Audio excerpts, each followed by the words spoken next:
Selama 1 jam Pak, kita persilakan Bapak untuk memberikan pemaparan mengenai Trinitas atau Tritunggal dan juga mengenai anak Allah. Terima kasih Pak, waktu dan tempat saya persilakan. Shalom alaikum Beshem Hamasya. Saudara-saudara, ketika sebetulnya dipertanyakan ya, apakah di Kristen ada Trinitas? Atau lebih sering kita dengar, mana kata Trinitas dalam Alkitab? Kan tidak ada. Tapi pertanyaan ini sebetulnya juga berlaku untuk agama lain, gak hanya berlaku untuk iman Kristen. Trinitas itu kan judul kita berteologi untuk menggambarkan siapakah Allah yang kita kenal dalam Alkitab. Menurut pernyataan dari firman-Nya yang menjadi manusia, yaitu Kristus. Hasil dari refleksi panjang sekali dari Alkitab, murid-muridnya para rasul, murid dari muridnya para rasul, sampai konsili-konsili gereja, kemudian kita terkenal dengan istilah Tritunggal, Trinitas. Kata ini memang tidak ada dalam Alkitab, seperti kata ilmu kalam juga tidak ada dalam Al-Quran. Nah kalau judulnya tidak ada, kenapa judul yang dipersoalkan? Bukan isinya. Saya ditanya, Pak, Trinitas nggak ada dalam Alkitab. Ilmu kalam juga tidak ada dalam Al-Quran. Ilmu tauhid juga tidak ada dalam Al-Quran. Itu kan judul yang kamu kasih itu kan. Nah setiap agama kan punya begitu. Hindu misalnya kita menyebut Brahman Widya, ilmu tentang Brahman, ilmu tentang ketuhanan. Nah itu kan judul diberikan berdasarkan kitab Weda. Begitu juga kata Trinitas, Trinity atau bahasa Yunani Triados. Itu memang muncul pertama kali sekitar tahun 130-an. Yang mengucapkan pertama kali itu adalah seorang pemimpin gereja di Antioquia. Dia juga adalah patriark gereja Antioquia Ortodoks atau Syriak Ortodoks sekarang namanya, yaitu Martheophilus. Dia mengatakan bahwa misteri Tuhan yang menyatakan diri di dalam Alkitab ya, mulai dari Perjanjian Lama, Perjanjian Baru, dia sebut adalah triados. Dan triados itu adalah Theou, yaitu Allah. Lalu kemudian ke logo auto, ke tes sopias auto. Dia adalah Allah, Theou, dan firman-Nya, ke itu logo auto, ke tes sopias auto, dan hikmatnya di sini maksudnya adalah Roh Kudus. Jadi ungkapan itu muncul pada tahun 130-an. Tetapi seluruh ajaran itu memang ada di dalam Alkitab. Nah jadi kalau persoalannya judul yang dipersoalkan, ya kamu jangan bikin ilmu kalam, jangan bikin ilmu tauhid yang judulnya juga tidak ada. Nah anehnya orang Kristen biasanya ditanya gitu minder. Kenapa minder? Karena dia tidak mengerti agama lain. Kalau kita memahami comparative study of religion, sekalipun kita tidak ahli betul, tapi jangan terlalu awam lah, supaya kita bisa menemukan meeting point antara teologi Islam dan Kristen. Itu penting untuk kita bangun. Kemudian yang kedua, mengurai kesalahpahaman. Kadang-kadang apa yang kita tuduhkan kepada orang lain itu ternyata bukan keyakinan dari orang yang kita tuduh. Seperti itu pula yang terjadi ketika orang Kristen dituduh. Misalnya, kenapa Trinitas itu orang Kristen menyembah 3 Tuhan? Yang menyembah 3 Tuhan itu ya siapa?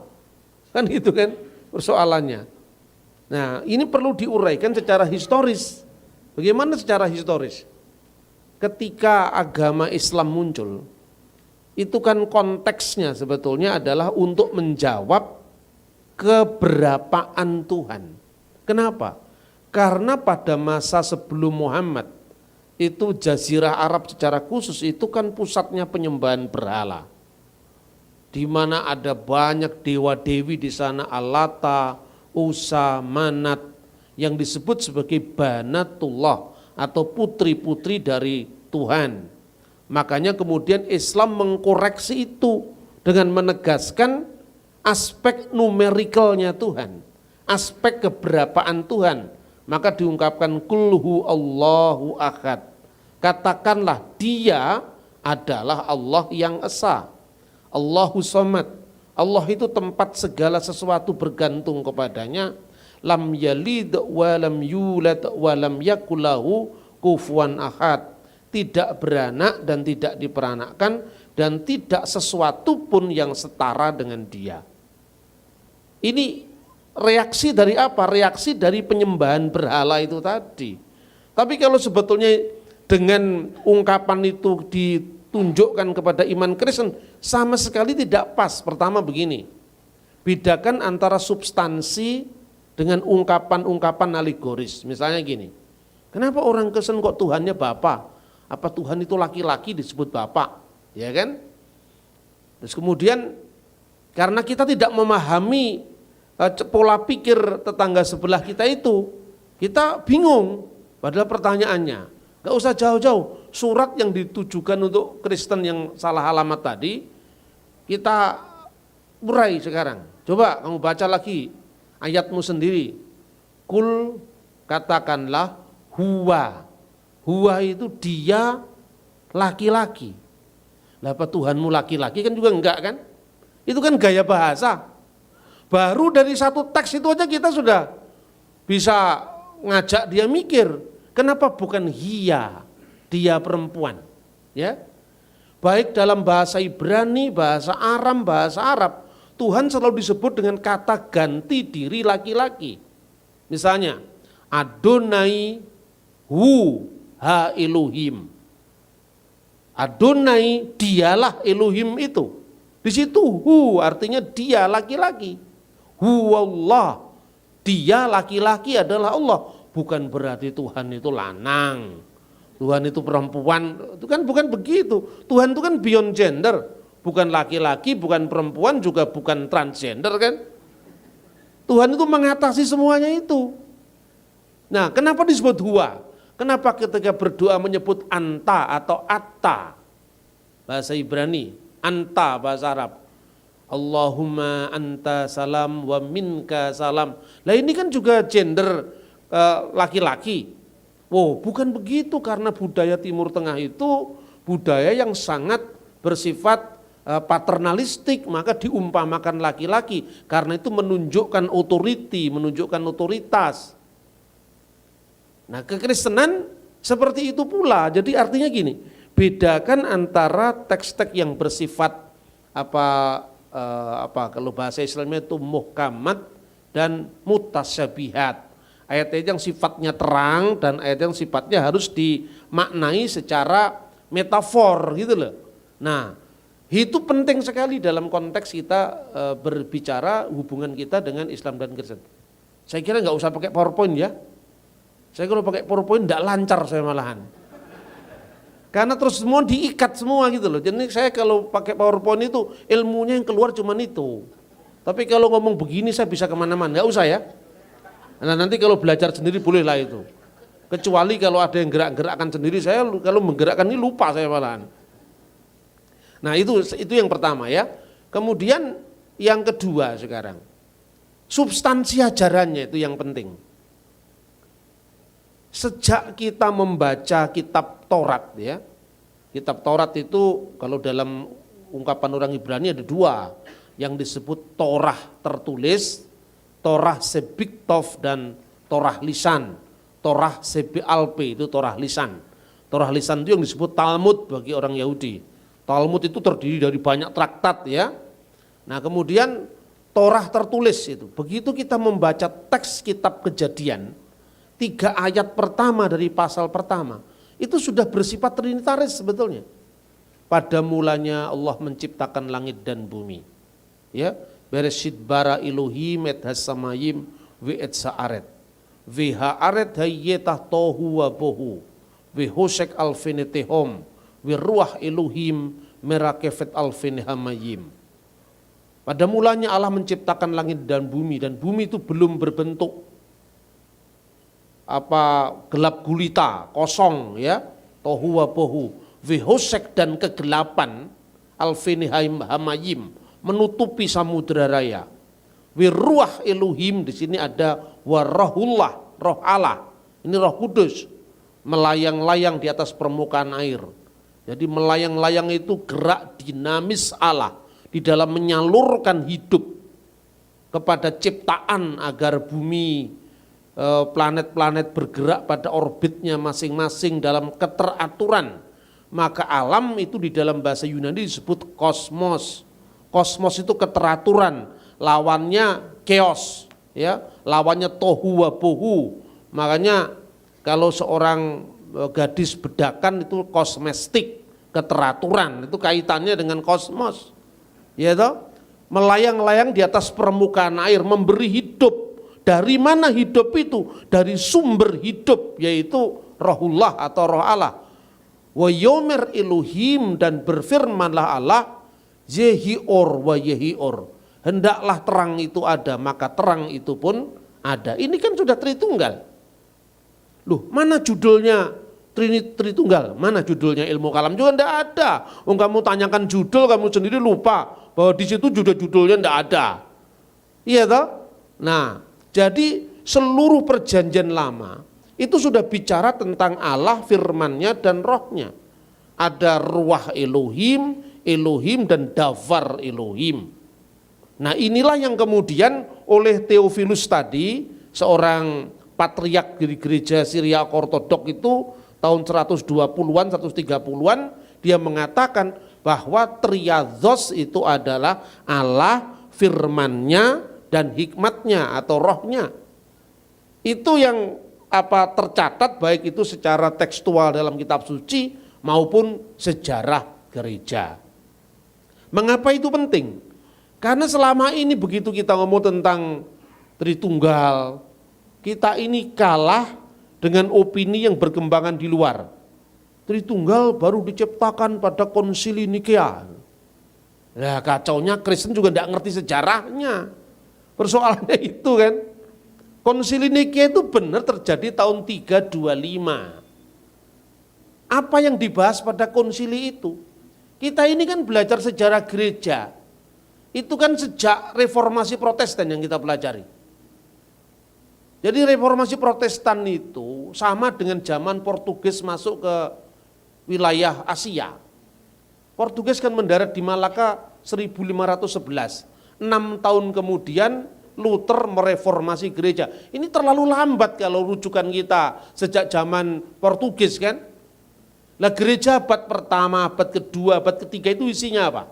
Begitu kita dihantam dengan isu Da Vinci Code, isu dengan Injil Yudas, isu dengan Trinitas 325, kelabakan kita menjawab.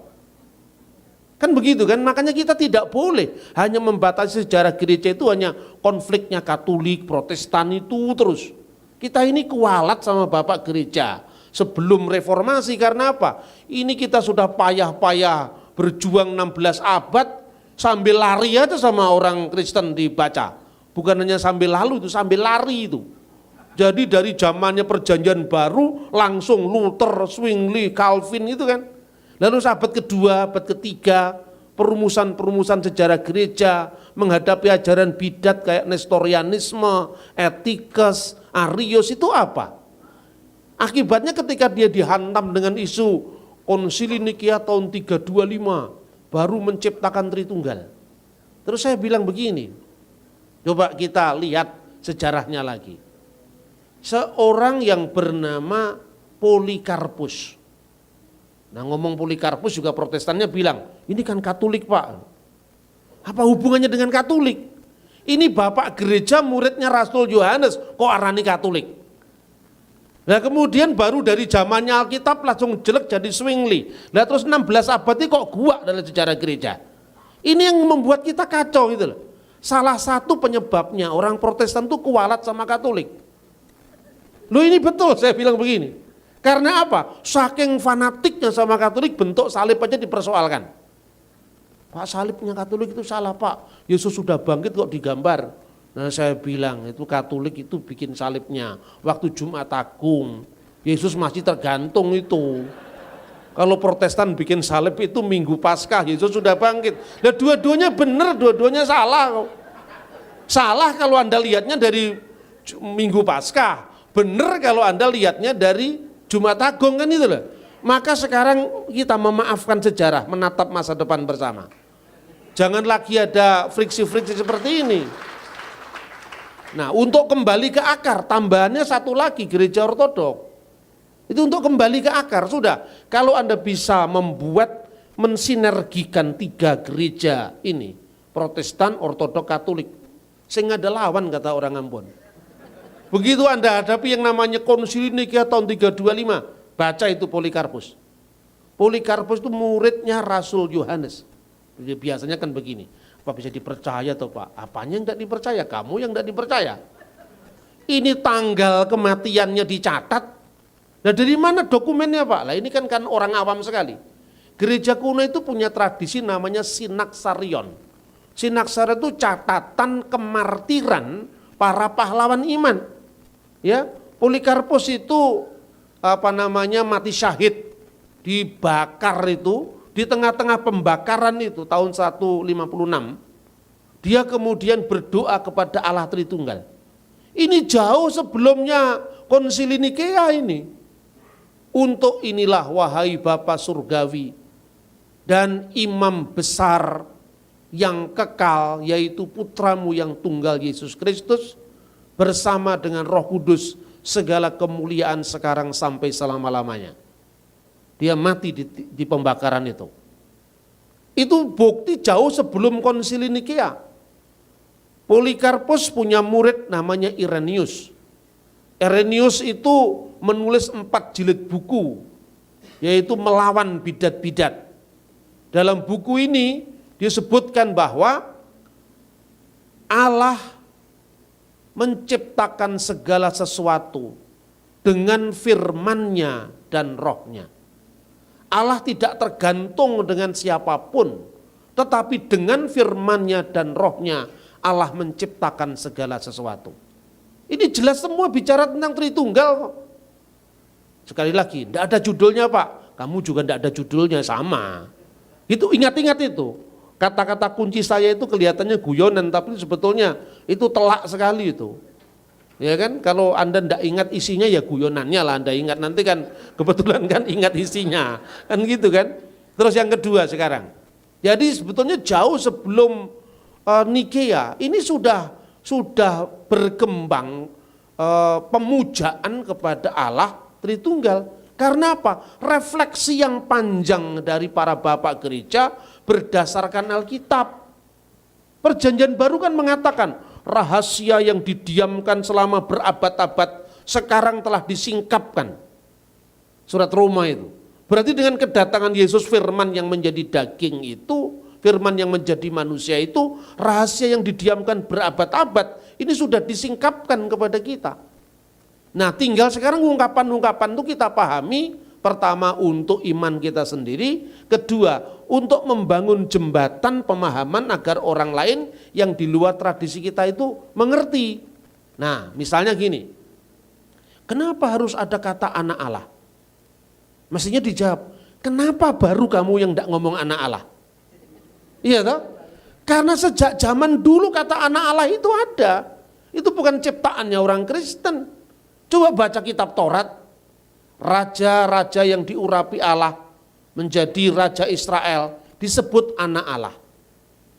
Itu artinya apa? Daud disebut anaknya karena dia raja Israel.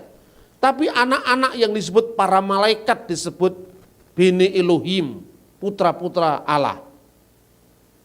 Dalam perjanjian baru, kalau perjanjian lama, hubungan umat dengan Tuhan itu adalah hubungan antara Khalik dan makhluk, tetapi sedemikian rupa kemudian disebut anak-anak Allah. Di perjanjian baru lebih spesifik lagi. Kata anak Allah itu dipakai dalam banyak hal. Misalnya, orang yang membawa damai akan disebut anak-anak Allah. Berbahagialah orang yang membawa damai, karena disebut anak-anak Allah. di dalam khotbah di atas bukit. Ya, Matius pasal 5 ayat 9. Kemudian setiap orang yang menerima dia, menerima monogenes theos, putra tunggal Allah, yaitu Yesus, dia akan disebut anak-anak Allah. Anak yang lahir bukan karena darah, bukan karena daging, bukan karena keinginan seorang laki-laki, tetapi dari Allah. Kan jelas, ini bukan anak secara fisik kan? Kalau anak secara fisik kan anak lahir dari daging, anak lahir dari darah, anak lahir dari keinginan seorang laki-laki. Itulah sebabnya mulai dari zaman konsili di kota Efesus tahun 431 itu sudah ada ungkapan. Apa maknanya Yesus disebut anak Allah? Irenaeus sudah mengatakan itu metafor, itu perumpamaan, bukan pengertian letterlock. Itu sudah ada catatan-catatan dari Irenaeus. Siapa Irenaeus? Kalau Irenaeus itu hidup kira-kira tahun 1970, boleh Anda nggak percaya. Ini muridnya Polikarpus, Polikarpus muridnya Yohanes, Yohanes muridnya Yesus. Jadi ini bukti sejarah itu loh. Orang Protestan boleh aja ngomong yang namanya sola scriptura. Itu silahkan. Tetapi muridnya Rasul masa Anda samakan dengan Zwingli dari abad 16 sekarang. Ini bukti sejarah, enggak usah ngomong teologi sekarang. Diponegoro itu disebut sebagai Panetep Panotogomo Sayyidin Khalifatullah ing Tanah Jawi. Itu mau sejarawan Belanda, sejarawan Indonesia, Babat Diponegoro, Serat Kedung Kebo, semua mengakui itu. Tetapi Anda tidak akan tahu Diponegoro lebih suka rawon atau lebih suka gudeg. Yang tahu ini adalah muridnya Diponegoro yang pernah makan dengan dia. Iya toh? Sama dengan ini loh. Ketika Anda hanya ngomong tentang teks dalam pengertian Alkitab saja, melepaskan dari konteksnya, maka tidak karu-karuan cara berteologi kita. Muncullah yang namanya teologi liberal. Yang nulis Injil Yohanes itu bukan Yohanes Rasul, tapi Yohanes yang lain. Lah yang lain itu siapa? Orang spekulasi kok kebacut lebih daripada teksnya yang bicara kan itu kan? Ini ngaco ini. Paulus itu pencipta agama Kristen. Makanya muncul yang namanya Pauline Christianity dan Johannine Christianity, Judeo Christianity, Petrine Christianity. Mempertentangkan Petrus sama Paulus itu munculnya di mazhab Tubingen. Itu zamannya perang Pangeran Diponegoro. Lalu Anda lebih percaya mazhab Tubingen ketimbang Papias coba. Papias itu muridnya Yohanes langsung. Polikarpus itu muridnya Yohanes langsung itu loh. Pola pikir begini. Makanya saya bilang tadi kualat sama Katolik itu karena begitu. Saking antinya Katolik, semua kisah-kisah kuno dianggap menguntungkan Katolik. Nanti kita yang rugi. Ini bukan soal untung rugi, ini bukan soal dagang. Ini soal kebenaran kan itu kan. Akibatnya kemudian muncul hantaman terhadap gereja yang di luar batas kita. Tritunggal dipersoalkan. Nah, tetangga sebelah ini pinter cari kesempatan. Itu kan Kristen sendiri yang mengatakan bahwa Kristen itu agama Paulus, bukan agama Yesus. Lah mulai muncul Kristen itu agama Paulus. Kenapa kamu ikut Paulus bukan ikut Yesus? Padahal itu jenis mazhab Tubingen yang diambil alih oleh mereka. Kenapa kita membutuhkan akar tadi? Saya contohkan.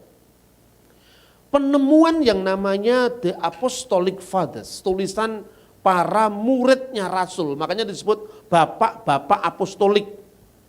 12 Rasul, Yesus punya murid, ya kan? Dari 12 Rasul itu ada 70 murid. Lukas, Markus, Quadratus itu kan 70 murid. Nah bingung lagi kita, makanya kita ngomong, tidak semua penulis Injil itu ada yang pernah ketemu dengan Yesus. Di antara mereka yang 4 itu bahkan ada yang tidak pernah ketemu dengan Nabi Isa sama sekali. Kalau asumsinya itu betul, asumsi itu didasarkan atas sumber-sumber gereja modern. Markus itu bukan saksi mata. Lukas bukan saksi mata, padahal gereja kuno menyebut Markus dan Lukas itu termasuk 70 rasul. Berarti saksi mata yang kedua, bukan saksi mata yang pertama. Karena siapapun juga, Markus itu muridnya Petrus. Lah perjamuan nakir Tuhan Yesus itu, kamu pergi ke kota, kamu akan ketemu dengan seorang yang membawa apa itu berisi air itu. Disitulah kamu akan ditunjukkan kepada sebuah rumah yang ada lotengnya, dan aku guru, katakanlah guru akan mengadakan perjamuan Paskah di sana. Rumahnya siapa itu? Itu rumahnya Maria ibunda Markus. Dan itu ada dalam Alkitab. Berarti Markus itu sudah kenal dengan Yesus dan Petrus semuanya jauh sebelumnya Pentakosta. Kan gitu kan? Makanya arkeologi mendukung Alkitab. Bukannya sekedar Alkitab teksnya dilepaskan dari konteks sejarah. Nah, kemudian pencurahan Roh Kudus terjadi di rumahnya ibunya Markus. Kemudian rumahnya nampung berapa? 120 orang. Itu waktu pencurahan Roh Kudus itu, coba bayangkan. Fakta-fakta ini kan fakta yang sifatnya arkeologis yang mendukung Alkitab gitu loh. Bukan dipertentangkan dengan Alkitab. Nah, kemudian penggantian Yudas oleh Matias di rumahnya Maria ibunya Markus. Kemudian yang berikut lagi, ketika Petrus ditangkap, dibebaskan oleh malaikat, Yakobus anak Zebedeus sudah dihukum. Kemanakah Petrus kemudian pergi setelah dibebaskan malaikat? Ke rumahnya Maria ibundanya Markus. Berarti Markus itu sudah dikenal oleh Petrus jauh sebelum peristiwa Pentakosta. Loh, yang begini kok enggak disebut saksi mata coba? Yang rugi siapa? Anda percaya sama Mazhab Tubingen, apa Anda percaya sama Papias? Anda percaya sama Polikarpus? Tapi kalau gengsi-gengsian, wah Tubingen opo lah gitu. Kan gitu kan? Sebab kalau di Indonesia ini, makanya saya ngomong begini kan ke lingkungan ke dalam ya. Di Indonesia itu kalau ngomong, kalau enggak STT Jakarta versus I3 Batu. Atau versus STII. Nah, kalau Anda ngomong I3 ini terlalu injili itu. Terus kemudian STI ya Pak Kris terlalu injili itu kan. Isinya ngalam dunia orang megor STT karo I3 tok Mas. Sebelum munculnya gereja Protestan abad 16, gereja-gereja kuno selain Katolik tidak pernah ada masalah dengan Alkitab. Yang bermasalah kan kamu, orang-orang modern yang kurang referensi ini. Otaknya pinter, bahannya kurang kan gitu kan. Metodologinya sih oke. Makanya kalau saya ngomong, saya menolak yang namanya teori dokumen, Yahweh's tradition, Elohim's tradition. Itu teori siapa yang bikin itu? Itu kan orang modern. Pak Bambang ini ya Injili ya. Nah gitu kan. Tapi nanti kalau pendapat saya agak beda tentang akhir zaman dengan Pak Kris atau STII langsung. Pak Bambang ini liberal ya, saya jawab. Enggak, saya enggak liberal, enggak Injili. Ortodoks saya. Ini sebetulnya suara kejengkelan. Karena saya pikir loh, dunia Kristen kok kamu batasi hanya seperti itu. Akibatnya apa? Energi kita ini habis untuk bertengkar ke dalam. Kita tidak pernah memikirkan membangun teologi in loco, teologi kontekstual dalam urusan dengan bagaimana menjawab Trinitas dan sebagainya. Jadi sekali lagi saya ulangi, Trinitas bukan sejak mulai tahun 325. Itu gampang sekali jawabnya. Yang kedua, tokoh yang namanya Zakir Naik. Sekarang sudah mulai turun, bukan naik lagi. Dia mengatakan begini, coba, lah itu kok saya heran. Saya tidak heran dengan Pak Zakir Naik, itu hak-haknya dia sebagai seorang pendakwah Islam. Yang saya heran itu Kristen. Kenapa Kristen kok ya bisa terpengaruh hanya orang yang mutunya serendah ini, heran saya. Loh, saya ngomong gini kan boleh toh? Saya ngomong di audien Kristen kok. Memang untuk ukuran saya dia rendah mutunya. Kemana-mana ngomong cuma lancar bahasa Inggris. Yesus tidak bicara bahasa Inggris kok. Benar apa tidak? Dia tidak mau ngomong sepotong pun kata Ibrani, Aramaik, Yunani. Kok Anda percaya coba? Artinya apa? Ketika kita bicara tentang Pangeran Diponegoro, Anda pakai bahasa Jerman yang tidak sah. Diponegoro ngerti bahasa Jerman. Anda mesti bahasa Jawa zamannya Diponegoro. Kan gitu kan? Secara budaya juga seperti itu. Maka saya katakan begini. Ketika orang tanya, di mana ada ayat Alkitab yang mengatakan Yesus bersabda, akulah Allah, sembahlah aku. Enggak ada kan? Enggak ada. Kristen langsung bingung. Waktu bingung, siapa yang maju ke depan mendapatkan hidayah? Nah, maju dapat hidayah, padahal hidayah sudah istrinya orang lain. Ini kan parah sekali. Lalu saya jawab gini, oh ngono ya kamu nggak bisa jawab sih? Gampang sekali itu, kamu tanya balik. Di mana dalam ayat Alkitab dikatakan, Yesus bersabda, aku bukan Allah, jangan sembah aku. Nggak ada Pak, berarti Yesus Allah, nggak ada.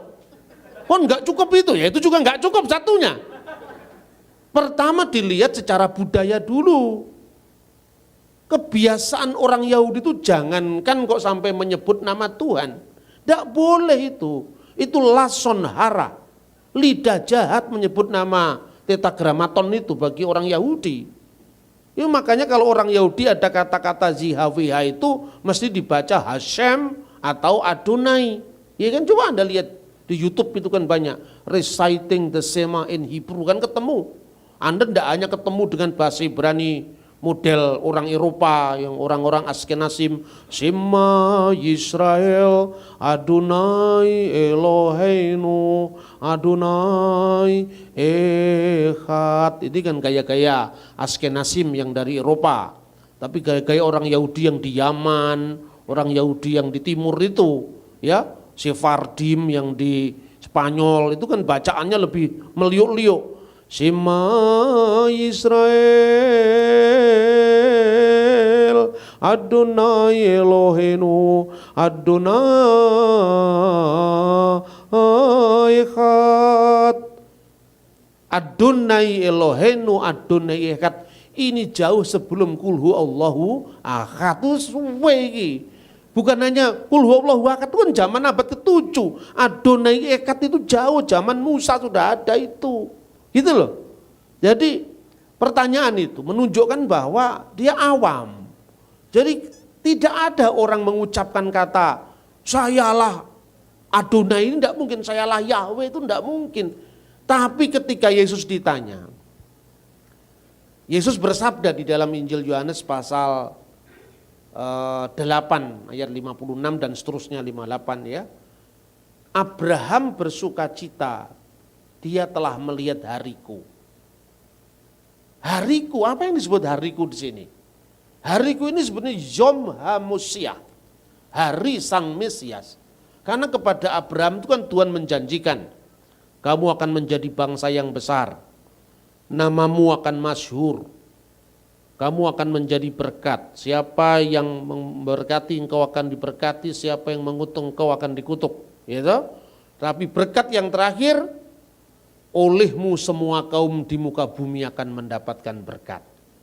Dan itu kan, berkat ini diulang lagi ketika Abraham disuruh mempersembahkan Ishak putranya.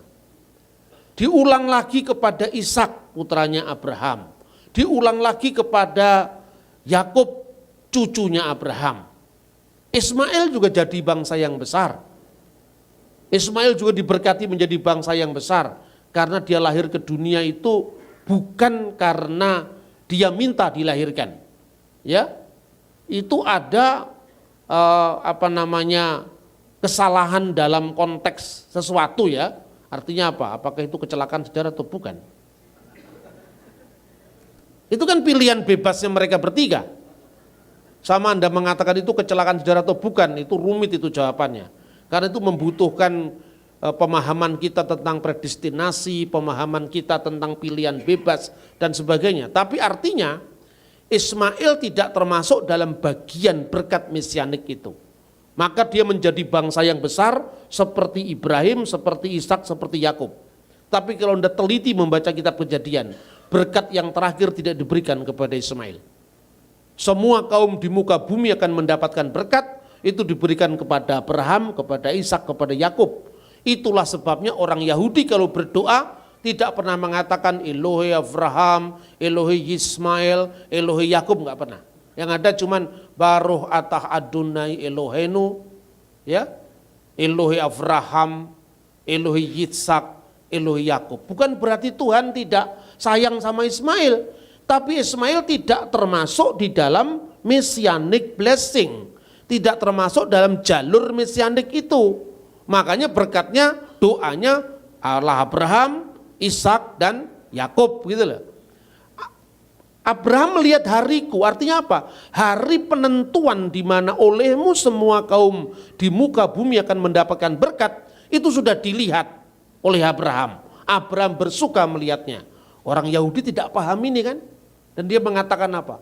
Umurmu belum sampai 50 tahun. Bagaimana kamu bisa mengatakan hal itu? Tapi Yesus bersabda, sabdanya demikian. Amin, amin, 2 kali diulang kata amin. Semua nabi bicara aminnya selalu bagian belakang.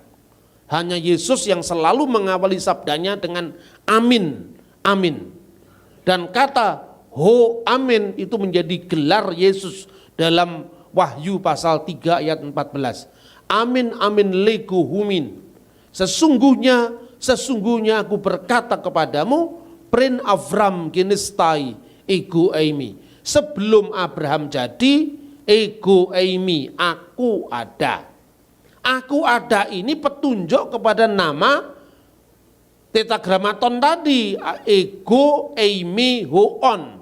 Akulah dia sang maha ada. Aku adalah aku. Eyeh asyur eyeh itu diterjemahkan dalam bahasa Yunani, Alkitab Septuaginta, ego eimi hoon. Dalam kitab Nabi Yesaya sering kali Tuhan berkata anihu, akulah dia. Terus orang-orang Unitarian ngomong begini, dan itu yang menjadi bacaannya mungkin Zakir Naik. Di mana ada kata akulah dia diartikan harus akulah Tuhan. Akulah dia pokok anggur, akulah semua juga akulah dia itu. Akulah jalan, ego eimi hodos, akulah jalan. Tapi konteksnya ketika Yesus mengatakan ego eimi, dia mau dirajam batu. Kenapa mau dirajam batu? Karena orang yang menghujat Allah, yang menyamakan diri dengan Allah akan dihujat batu, akan dirajam batu gitu kan. Jadi kalau membaca Alkitab tidak cukup dengan teks, tidak cukup dengan interteks, tapi juga dengan konteks secara keseluruhan. Di sini perlunya kita belajar studi sejarah, studi tentang arkeologi Alkitab, kan begitu. Jadi pertanyaannya, ketika kemudian Yesus bangkit di antara orang mati, kemudian Thomas melihat bukti luka yang ada di tangannya, apa katanya? Ya Tuhanku dan Allahku. Kan begitu kan? Apakah Yesus menolak penyembahan Thomas? Tidak, dia menerima. Berarti Yesus ya my Lord and my God. Yesus itu adalah Tuhan dan Allah. Tinggal pertanyaannya, dalam konteks apa Yesus disebut Tuhan, dalam konteks apa Yesus disebut Allah. Gampang sekali jawabannya. Sekarang pertanyaan, Yesus disebut Allah. Itu maknanya divine of Jesus Christ. The Godhead of Jesus Christ. Lahutiyah al-Masih. Apa artinya? God. Apa artinya Elohim? Apa artinya al-ilah? Allah. Ya, itu artinya sembahan. Segala yang disembah itulah Elohim. Segala yang disembah itu elah, Eloah, ya, Elohim. Kan begitu kan? Ya, kemudian kata itu muncul dalam semua Alkitab. Kemudian kenapa Yesus disebut Elohim? Pada mulanya adalah firman. Dan firman itu bersama-sama dengan Allah. Dan firman itu adalah Allah. Nah ini juga ayat bermasalah tidak hanya di lingkungan Islam, di Saksi Yehova juga bermasalah. Makanya Kristen itu ya ke dalam juga pusing, keluar tugasnya banyak, maka jangan menambah pusing-pusing lagi kita. Iya toh? NRG and hologos, ke hologos and prostonteon, ke theos in hologos. Ke hologos and prostonteon, ke theos in hologos. Firman itu bersama-sama dengan Allah itu. Di situ ada kata sandang, tonteon. Keteos di sini tanpa kata sandang. Keteos and hologos. Dan Allah lah firman itu. Itu kemudian dipersoalkan. Kenapa di sini tidak ada kata sandang? Berarti Saksi Yehova bikin terjemahan sendiri. In the beginning was the word and the word was with God and the word was a God, huruf kecil. Nah gini aja juga bingung. Ya toh? Banyak orang-orang Kristen sekarang ini kemudian jadi sekte Gumbali Mukia, itu jadi saksi Yehova. Karena kita ini kurang mikir. Kan gitu kan? Mari kita persoalkan satu-satu. Saya senang sekali kalau ngomong begini. Pada mulanya adalah firman.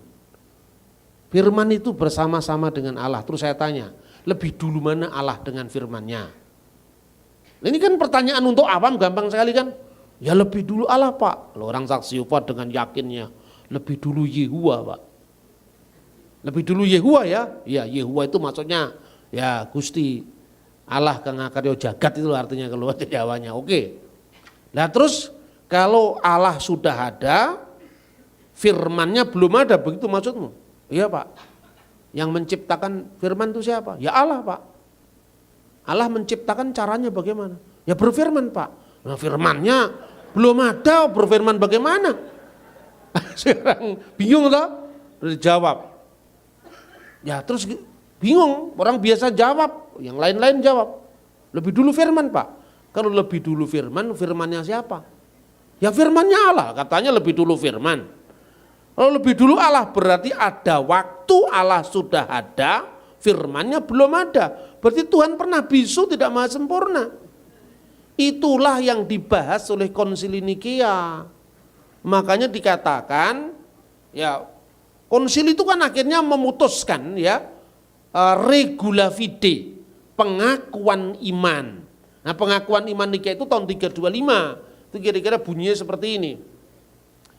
Aku percaya akan satu Allah, yang maha kuasa kalik langit dan bumi, segala yang kelihatan dan yang tidak kelihatan. Bukan kalik langit dan bumi, kalik segala sesuatu. Nanti langit dan bumi ditambahkan pada Konsili Konstantinopel. Segala yang kelihatan dan yang tidak kelihatan.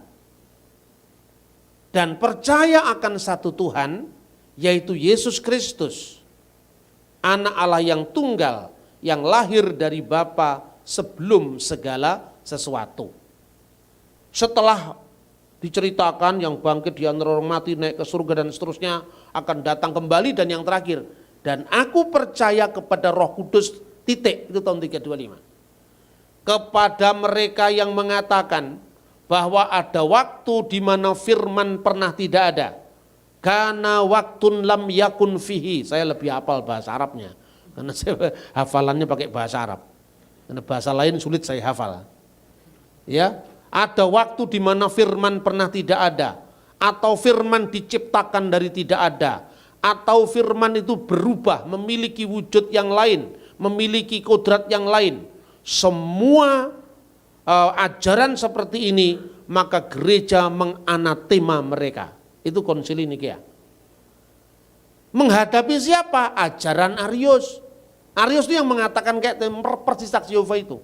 Allah pernah tidak ada firman-Nya. Nah, kalau ada pernah tidak firman-Nya, Allah pernah bisu. Pak, waktu 25 menit lagi ya Pak. Oke, tenang aja, 10 menit juga bisa. Tapi kalau 20 menit ya saya pakai. Ya, kemudian ditentukan seperti itu. Berarti tidak mungkin Allah itu ada tanpa firman-Nya kan? Karena firman itu satu dengan Allah. Seperti manusia misalnya. Dalam diri manusia itu ada firman-Nya, ada pikirannya, dan ada rohnya. Kan begitu kan? Pikiran saya dan roh saya satu dengan saya. Nah saya ngomong gini aja dikritik kok sama orang Kristen sendiri. Tapi Pak Bambang itu tidak ngerti Tritunggal. Padahal oknum itu kan begitulah. Kamu ngerti oknum itu, oknumnya Sigmund Freud itu. Itu oknum dari teori psikoanalisa kamu pakai. Bukan itu oknum yang dipakai oleh Bapak Gereja. Orang dia baca yang namanya Tertullianus. Mengatakan una substantia tres persona, titik. Itu masih koma, bukan belum titik. Teks itu ada lanjutannya. Jadi oknum di situ bukan oknum si Jono, oknum si Joni, oknum si Jen, bukan itu. Itu kan oknum dalam personalitas psikologi. Yang dimaksud Bapak Gereja itu una substantia tres persona diskresi non separati. Bisa dibedakan, tidak bisa dipisahkan. Karena apa? Bapa itu wujudnya Allah, Putra itu firman-Nya Allah yang berdiam kekal dalam wujud Allah, dan Roh Kudus itu rohnya Allah yang berdiam kekal dalam wujud Allah. Ini teologi resmi konsili sebelum perpecahan. Jadi yang saya omongkan ini bukan pendapat saya. Coba baca itu tulisan langsung konsili Nikea, hasil-hasilnya berapa pasal di situ, sebutkan di situ konsili Konstantinopel. Nah, kemudian ditegaskan bahwa firman sama kekal dengan Allah. Firman itulah yang dikiaskan dengan putra. Itu loh. Makanya terus ditulis, dan firman itu telah menjadi manusia. Wal kalimatu sara jassadan wa halla bainana wa ra'ayna masduhu masdan lil wahidi minal ab mamlu'an ni'matan wa haqqan. Al-masdulillahi daiman. Itu Alkitab bukan Al-Quran. Yohanes 1 ayat 14. Dan firman itu telah menjadi manusia dan tinggal di antara kita, dan kita telah melihat kemuliaannya, yaitu kemuliaan yang diberikan kepadanya sebagai anak tunggal Bapa, penuh kasih karunia dan kebenaran. Ayat 18, tidak seorang pun pernah melihat Allah. Nah, penting. Allah bisa dilihat apa enggak? Enggak bisa dilihat, tapi masih koma. Tetapi anak tunggal yang ada di pangkuan Bapa, dialah yang menyatakannya. Kata menyatakannya itu di dalam bahasa aslinya exegesato. Ex itu mengeluarkan Allah itu dari misterinya. Maka orang tidak kenal saya, tapi begitu saya berkata-kata, pikiran saya keluar, terekspresikan lewat kata-kata saya. Siapa yang mendengar saya bersaksi tentang siapa saya. Berarti siapa yang mengenal kata-kata saya, mengenal saya yang punya kata-kata. Siapa yang mengenal firman-Nya Allah, yaitu Yesus, mengenal Allah yang punya firman itu. Kan begitu kan? Nah, kemudian firman itu telah menjadi manusia. Lah ini yang di kalangan muslim jadi problematik. Kenapa problemnya? Firman kok jadi manusia, Pak? Lah saya bilang, lah firman jadi buku kamu juga bisa terima kok. Apa itu? Dan nuzulul Quran itu. Itu kan firman turun jadi kitab. Iya toh? Lah nuzulul Quran itu firman turun jadi kitab. Inkarnasi itu firman yang turun menjadi manusia. Kalau menjadi kitab benda mati aja kamu bisa terima, kenapa firman menjadi manusia kamu tolak? Ayo pikirin lagi sekarang. Nggak usah ngeritik orang lah. Kan begitu kan? Nah kalau saya ngomong nggak ada unsur penodaan agama, nggak ada. Saya menggunakan hak jawab saya ketika iman saya disalahpahami. Lah ya kok disebut anak Allah, Pak? Anak Allah itu nggak artinya Allah beranak, kok primitif sekali sih? Nggak ada itu kalau orang mengatakan, kalau Allah punya anak, siapa bidannya? Itu sudah abad ketiga, abad kedua udah selesai itu. Dikatakan begini, firman Allah yang lahir dari Bapa sebelum segala abad. Coba, firman Allah lahir dari Bapa. Mana ada orang lahir dari Bapa sekarang? Itu coba pengakuan iman Nikea tadi loh. Makanya jangan bikin-bikin pengakuan iman sendiri. Pakai itu sejarah gereja itu loh. Anda mau rumuskan sendiri, Anda bahasa Yunani aja nggak bisa kok. Kalaupun Anda pinter bahasa Yunani, itu Yunani modern. Ini yang menulis pengakuan iman ini orang Yunani langsung, orang Aram langsung kan gitu kan. Bapak-bapak gereja itu native speaker pada zamannya. Kalau Anda bandingkan dengan tokoh-tokoh Protestan abad ke-20, belum ada apa-apanya itu. Dan kalaupun ada apa-apanya, pasti nggak cocok karena apa? Rentang zaman yang sudah panjang itu loh. Makanya saya selalu berpikir historis. Anak Allah yang tunggal yang lahir dari Bapak, di mana ada orang lahir dari Bapak sekarang? Oh nggak ada, Pak. Berarti ini bukan lahir fisik. Kalau kelahiran fisik kan dari ibu. Iya toh? Lahir dari Bapak itu heavenly father, Bapak surgawi, Abbas samawat, Abu samawat, bukan Bapak secara physically. Kalau kita lahir dari ibu, itu lahir secara fisik, butuh pembenihan, sperma ketemu dengan ovum, butuh pengandungan, butuh kelahiran, butuh pengasuhan, itu kan anak secara fisik. Tetapi lahir dari bapak itu sebelum segala abad. Ini kelahiran dalam lingkaran kekal. Gitu loh maknanya. Makanya dikatakan satu dialog antara Patriark Timotius al-Awal dengan Muhammad al-Mahdi pada zaman kerajaan Abbasiyah. Ya Batrik, wahai Batrik, tidak sepantasnya kamu mengatakan sesuatu tentang Allah. Siapakah yang Anda maksud wahai baginda kekasih Allah? Ya Malik Mahabatullah. Bukankah kamu mengatakan Allahu walada, Allah itu punya anak? Saya mengatakan na'udzubillah, kami berlindung dari Allah, tidak pernah ada ungkapan seperti itu. Ma makna ibnullah fi nisbati lil masihiyin. Lalu apa artinya anak Allah dalam pandangan Kristen? Lalu dia mengatakan uminu bi Yesu al-Masih huwa kalimatullah. Kami percaya bahwa Isa al-Masih itu adalah kalimatullah. Kama maktub fil Injilil Muqaddas fil badi'il kanal kalimah wal kalimatu kana indallah wa kana kalimatullah. Seperti yang tertulis dalam Injil Yohanes, pada mulanya adalah firman dan firman itu bersama sama dengan Allah dan firman itu adalah Allah. Tetapi saya tidak percaya. La umminu Allahu walada. Kami tidak percaya bahwa Allah itu punya anak. Lalu diartikan, apa artinya anak Allah menurut pandangan orang Kristen? Dia mengatakan begini, kalimatullah wulida minal ab ilahan bi ghairi jasad duna ayyullada min jasadan duna ab. Kami percaya firman Allah itu lahir dari Bapa secara ilahi tanpa jasad. Apa artinya? Allah menyatakan diri melalui firman-Nya. Ini yang dimaksud anak Allah. Pernyataan diri Allah, pewahyuan diri Allah lewat firman-Nya dikiaskan dengan anak, makanya bukan anak secara jasad, makanya tanpa ada ibunya, lahir dari bapak tanpa seorang ibu, menunjukkan bahwa itu bukan kelahiran fisik, yang menunjukkan bahwa benar kata Quran, Allah itu lam yalid walam yulad, tidak beranak dan tidak diperanakkan secara fisik. Lah apa setiap kata anak itu harus beranak? Ada bapak marah sama anaknya, dasar anak setan. Lah anakmu dewe kok anak setan? Karena perilakunya seperti setan. Dalam Alkitab pun ada begitu. Anak-anak yang baik disebut anak-anak terang. Kalau orang jahat disebut anak-anak kegelapan. Apakah gelap itu punya istri? Anak tangga. Apa tangga punya anak? Anak jalan, apa jalan itu punya istri? Kok primitif sekali pertanyaanmu? Kemudian firman itu turun ke dunia. Lahir dari seorang ibu, namanya Bunda Maria. Tanpa seorang bapak.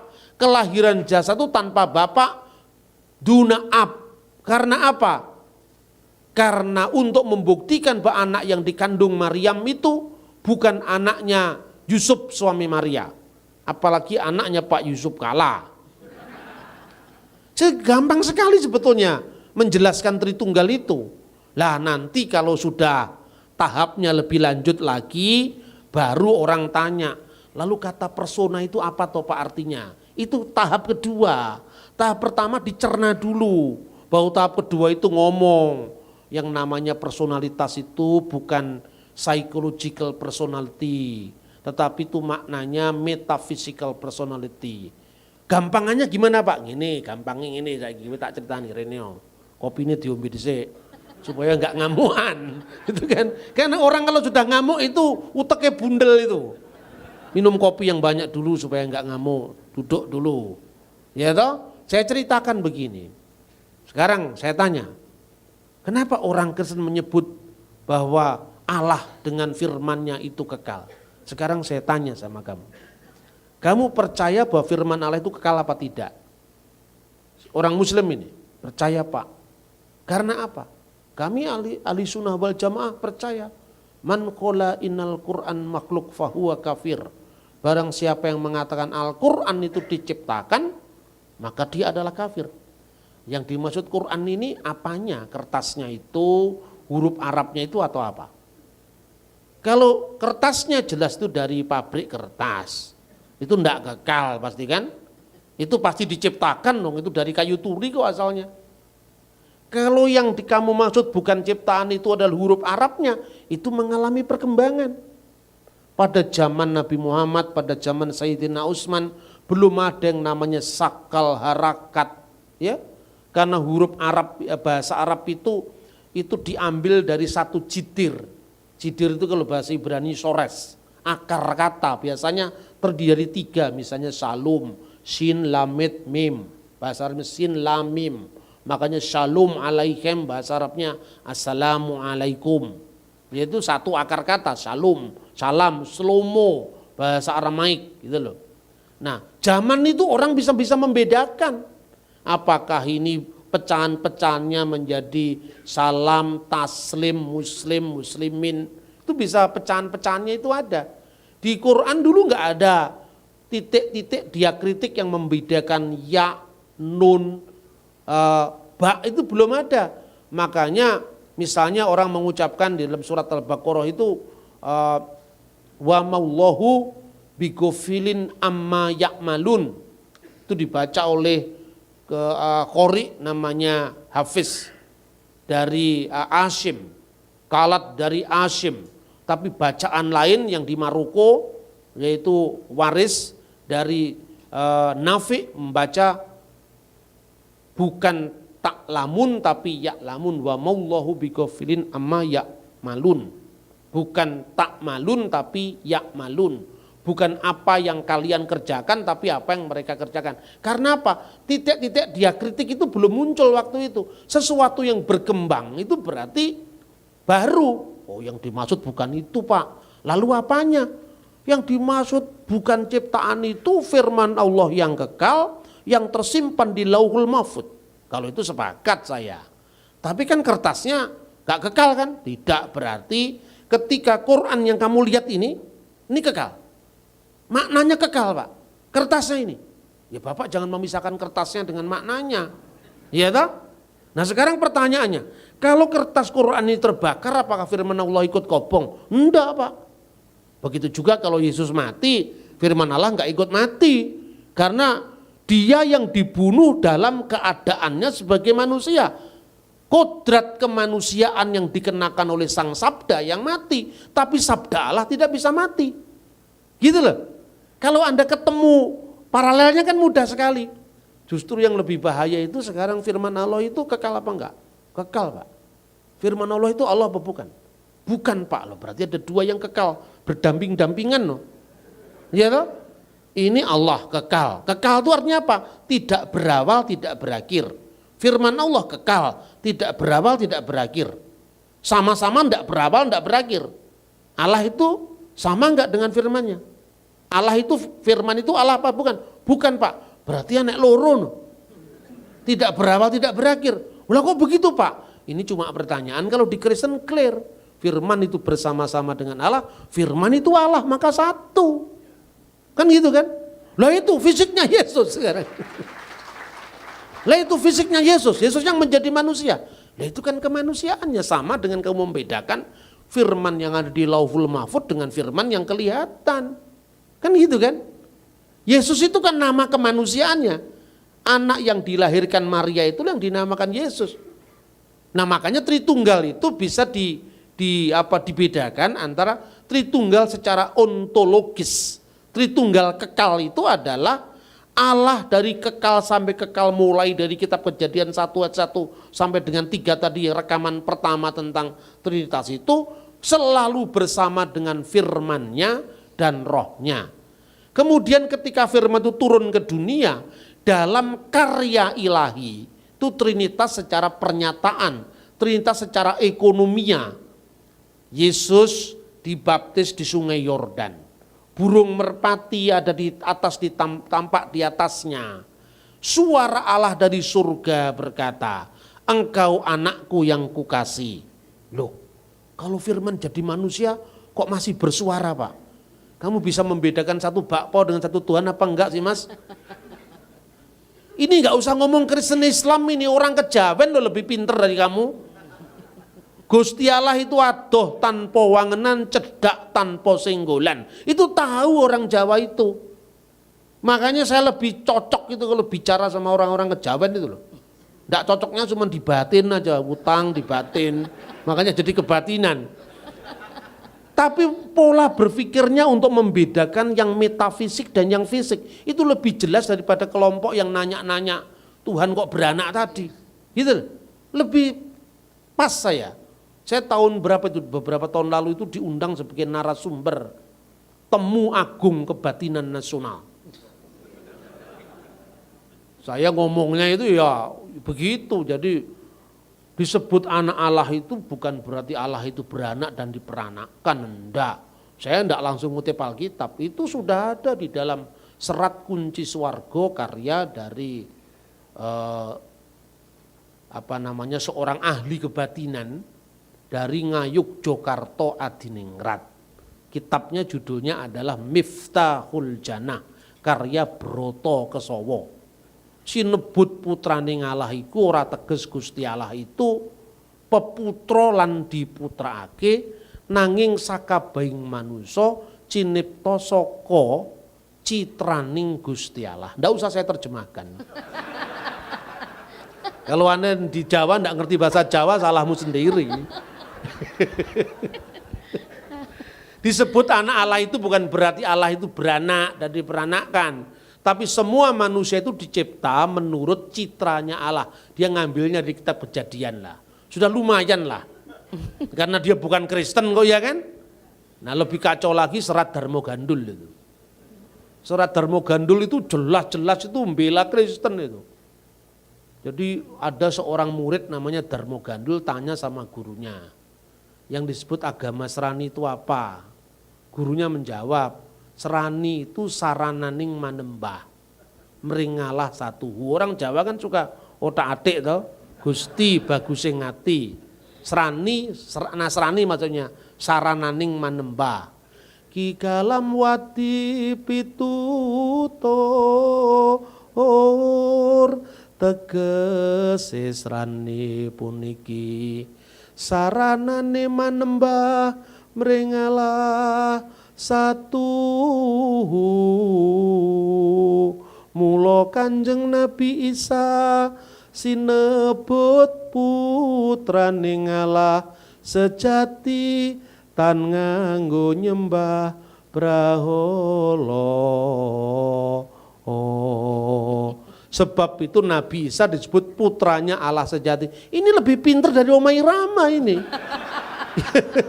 Tuhan tidak beranak, pikirannya itu kan ngeritik Kristen. Ya saya kira itu dulu. Terima kasih.